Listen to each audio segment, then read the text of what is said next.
আসসালামু আলাইকুম। ওয়ালাইকুম আসসালাম। কেমন আছেন আপনি? আলহামদুলিল্লাহ ভালো আছি ভাই। তো বর্তমানে কি অবস্থা? কেমনে চলেন? কেমনে সংসার চলে? এই তো যাচ্ছে কোনরকম। যতটুকুই যাচ্ছে ততটুকুই আলহামদুলিল্লাহ। আল্লাহ পাকের কাছে লাখো কোটি শুকরিয়া। যাক মালিকের কাছে শুকরিয়া আদায় করা দরকার। আপনাকে যে এত সুন্দর করে তৈরি করছে, এই সুন্দর অবশ্যই, পৃথিবীতে পাঠাইছে, তার কোনো তুলনা নাই। অবশ্যই। আসলে একটা প্রশ্ন আপনার প্রতি আমার আছে করার। আবার প্রশ্নের জবাব পারলে দিবেন, না পারলে নাই। তবে জীবনে চলার পথে কাউকে ভুলে থাকা, যার সাথে একসময় খুব চলাফেরা হতো, কথা হতো, ভালোবাসা হতো, আজ তাকে ভুলে থাকা কষ্টকর মনে হলেও তাকে ভুলে থাকতে হয়। এবং দ্বিতীয়ত কোনো মানুষ মরে গেলে তাকে ভুলে থাকা সম্ভব, কিন্তু বেঁচে থাকতে যদি কখনো কেউ অভিনয় করে তাকে ভুলে থাকা সম্ভব কিনা আপনার কাছে? আমি বলব যে এটা কখনোই সম্ভব না যে তাকে ভুলে থাকতে পারবে। কারণ আমি যদি আপনার সাথে অভিনয় করে থাকি সো আপনি কিন্তু আমার সাথে রিয়েল রিলেশন করছেন। সেটা হাজব্যান্ড ওয়াইফের হোক বা রিলেশন ক্ষেত্রে হোক। তো আমি বলব যে না, যে রিয়েল ভালোবাসছে তার মনে সারাটা জীবন থাকবে মৃত্যুর আগ পর্যন্ত।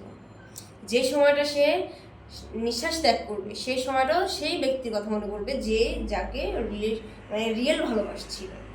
এক সময় আপনার টাকা ছিল না, হয়তো তার টাকা ছিল যাকে ভালোবাসছেন। আজ হয়তো তার চেয়ে 14 গুণ টাকা আপনাকে আল্লাহ দিয়েছে, হুম। কিন্তু তাকে ভুলতে পারেন না। কিন্তু তাকে ভোলার কোনো ওষুধ পাবেন কিনা? এটা যদি বলি তাহলে বলবো যে টাকা পয়সা দিয়ে আর যাই হোক কোনো সম্পর্ক টিকিয়ে রাখা যায় না বা কোনো সম্পর্ক ধরে রাখা যায় না। আজকে আমার টাকা আছে, আমি অনেক ভিআইপি বাড়ির একটা মেয়ে কিন্তু দুদিন পরে তো এরকম আল্লাহ পাক নাও রাখতে পারে, তাই না? জায়গা পজিশন চেঞ্জ করতে পারে। আর আজকে আছে বলে যে সে গরিবের ছেলে তাই আমি ইগনোর করব না। ভালোবাসাটা আসলে টাকা পয়সা দিয়ে বিচার করা যায় না। রিয়েল ভালোবাসা কখনো টাকা পয়সা ধন সম্পত্তি এগুলো দিয়ে হয় না, শুধুই মনের ব্যাপার। আমিও এক সময় স্বপ্নের ঘরে হারিয়ে যাই, আপনি কখনো চান কিনা? বুঝতে পারলাম না। আমিও এক সময় স্বপ্নের ঘরে হারিয়ে যাই, আপনি কখনো যান কিনা? ও আচ্ছা, হ্যাঁ যাই। ভালোবাসার পূর্ণতা আমরা মনে করি পাই। আমি বলি আমার এমন একটা মৃত্যু হোক, দেহগুলো ছিন্ন ভিন্ন হয়ে যাক, মিশে যাক সেই মাটির সাথে, ভালো থাকুক সেই ভালোবাসার মানুষগুলো। আপনার এটার অভিরুচি কি? আমার এই বিপরীতের কি কথা?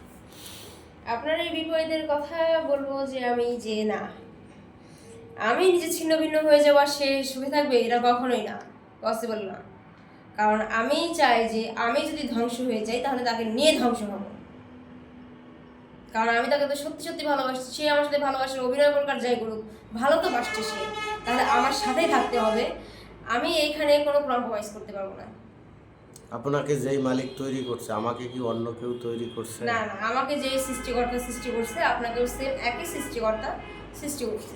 আপনার আল্লাহ আর আমার আল্লাহ এর ভিতরে কোনো পার্থক্য আছে কি? না না না, এটা হিন্দু বৌদ্ধ খ্রিস্টান ডোম চাল যা আছে এভরিথিং, আমরা হচ্ছে দেখা যাচ্ছে মুসলিম তাই আমরা আল্লাহ বলি, তারা হচ্ছে খ্রিস্টান তাই গড বলে, কিন্তু সেম একজনই মালিক।